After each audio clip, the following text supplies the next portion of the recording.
Friends, welcome back to my channel. আজ আমি তোমাদের সঙ্গে শেয়ার করব খুবই সহজ পদ্ধতিতে বানানো ঘরোয়া বিরিয়ানি। এটাকে তোমরা ভেজ বিরিয়ানি বলতে পারো, তার কারণ ডিমটা আমি সাজানোর জন্য ব্যবহার করেছি আর চিকেনটা আমি আলাদা করে রান্না করেছি। আর এই বিরিয়ানিটি আমি বাচ্চাদের কথা মাথায় রেখে বানিয়েছি, তার কারণ বাচ্চারা প্রায় দিনই বিরিয়ানির ডিমান্ড করে আর বাজারের বিরিয়ানিতে প্রচুর তেল মশলা থাকে। তো এই বিরিয়ানিটা খুবই অল্প তেল মশলায় বানানো, বাচ্চাদের ভীষণই ভালো লাগবে। তোমরা অবশ্যই একবার ট্রাই করো আর আমাকে কমেন্টে জানিও কেমন হয়েছিল। এই বিরিয়ানিটা বানানোর জন্য এখানে চাল আমি আধ ঘন্টা ভিজিয়ে রেখেছি আর এরকম ভাবে আলু কাট করে নিয়েছি, এটাকে নুন দিয়ে সেদ্ধ করে রেখেছি। এবার এই চালটাকে ভালো করে ধুয়ে নিয়ে জল ঝরাতে দেব। আর এই কাপের মাপে আমি 3 কাপ মতো বাসমতি রাইস নিয়েছি। আর নিয়েছি এখানে 4টে ডিম, আর এখানে এরকম 2টো মাঝারি সাইজের পেঁয়াজ এইভাবে কেটে নিয়েছি লম্বাভাবে বিরিয়ানি বেরেস্তার জন্য। আর নিয়েছি সাদা তেল, ঘি, মিঠা আতর, এখানে তেজপাতা, এলাচ, দারচিনি, আর এখানে হচ্ছে বড় এলাচ নিয়েছি, গোটাটা লাগবে না, খুব সামান্য লাগবে। আর সামান্য জয়িত্রী, সামান্য জায়ফল, কয়েকটা কাজু বাদাম, কয়েকটা কিশমিশ, আর এখানে কয়েকটা গোটা গোলমরিচ আর কয়েকটা লবঙ্গ নিয়েছি। সাদা তেলে এবার বিরিয়ানি বেরেস্তার পেঁয়াজটা ভেজে নেব আর এইদিকে ডিমগুলোকে আমি সেদ্ধ করতে দিয়ে দিচ্ছি।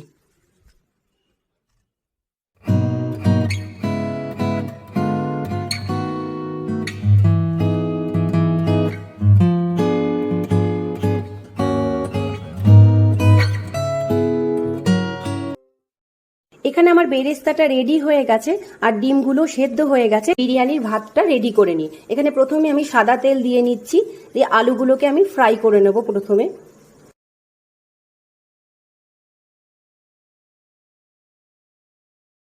আলুটা কিন্তু এখানে ফ্রাই হয়ে গেছে। আপনারা কিন্তু কম আঁচে আলুটা ঘুরিয়ে ঘুরিয়ে ভাজতে হবে, আর পারলে ওপর দিয়ে অল্প নুন ছড়িয়ে দিতে পারেন, তাতে খেতে আলুটা অনেক টেস্টি হবে। আর কম আঁচে না ভাজলে আলুটা পুড়ে গেলে আর খেতে ভালো লাগবে না।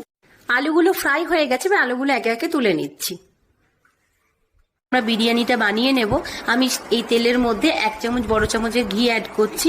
এরপরে আমরা যত ড্রাই মশলা আছে সেগুলো সব এর মধ্যে দিয়ে নেব। এরপরে জল ঝরানো চালটা এর মধ্যে দিয়ে বেশ খানিকক্ষণ কম আঁচে রান্না করব।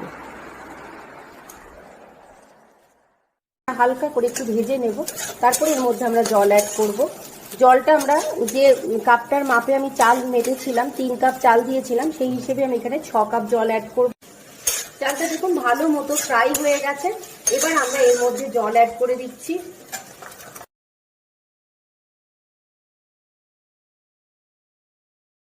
এর মধ্যে দিয়ে নিচ্ছি 2 চামচ মতন চিনি,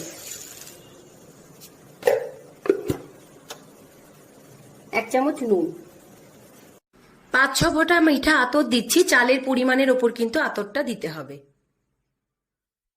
নুন, চিনি, মিঠা আতর সমস্ত কিছু এর মধ্যে অ্যাড করে দিয়েছি। আপনারা শুধু নুন চিনির পরিমাণটা একবার দেখে নেবেন। এরপরে এর মধ্যে কোনো এয়ার টাইট ঢাকা সিলেক্ট করতে হবে। আমি এরকম একটা থালা এর মধ্যে ঢাকা দিয়ে নিচ্ছি। এবার এটা আমরা কম আঁচে 5 মিনিট এখন হতে দেব।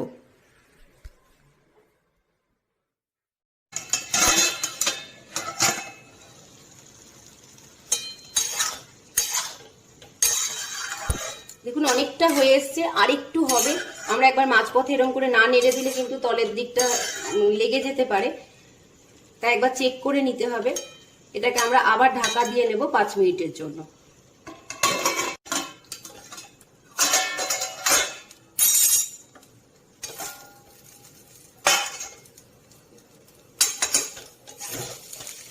দেখুন বিরিয়ানির ভাতটা একদম রেডি হয়ে গেছে। এবার এটাকে আমরা গ্যাসটা অফ করে দেব।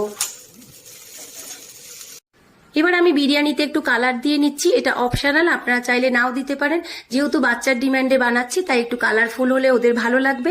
এখানে আমি কামধুনো রং ইউজ করছি, এটা পোলাওয়ে ব্যবহার করা হয়। পরিমাণে ভীষণই অল্প নিতে হবে, নাহলে একটুতেই প্রচন্ড কালার হয়ে যায়। এখানে আমি অল্প পরিমাণে ভাত নিয়ে নিচ্ছি আর তার মধ্যে কালারটা দিয়ে ভাতের সঙ্গে কালারটা মিক্সড করে দিয়ে এবার বাকি সাদা ভাতের সঙ্গে কালার ভাতটা মিক্সড করে দিলে সাদাতে আর হলুদে খুব সুন্দর একটা কালার চলে আসবে। আমরা বিরিয়ানিটা রেডি করে নেব।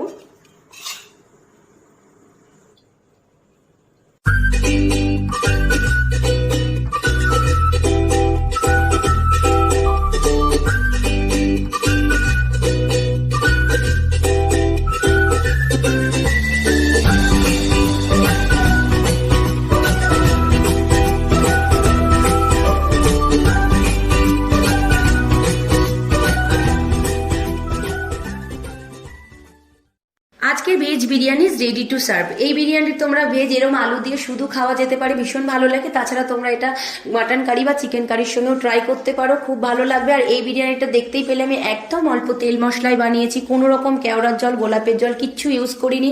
আর এটা একদম বিরিয়ানির মতো টেস্ট লাগে, বাচ্চাদের একবার দিলে বারবার ডিমান্ড করবে। তো আজকের আমার এই রেসিপি কেমন লাগলো আমাকে অবশ্যই কমেন্ট বক্সে জানিও। রেসিপি ভালো লাগলে প্লিজ একটা লাইক করে দিও। আর এরকম নতুন নতুন ভিডিওজের জন্য প্লিজ চ্যানেলটাকে সাবস্ক্রাইব করো। তো এখনকার মতন আসি, আবার নতুন কোনো ভিডিও নিয়ে তোমাদের সঙ্গে দেখা হবে। নমস্কার।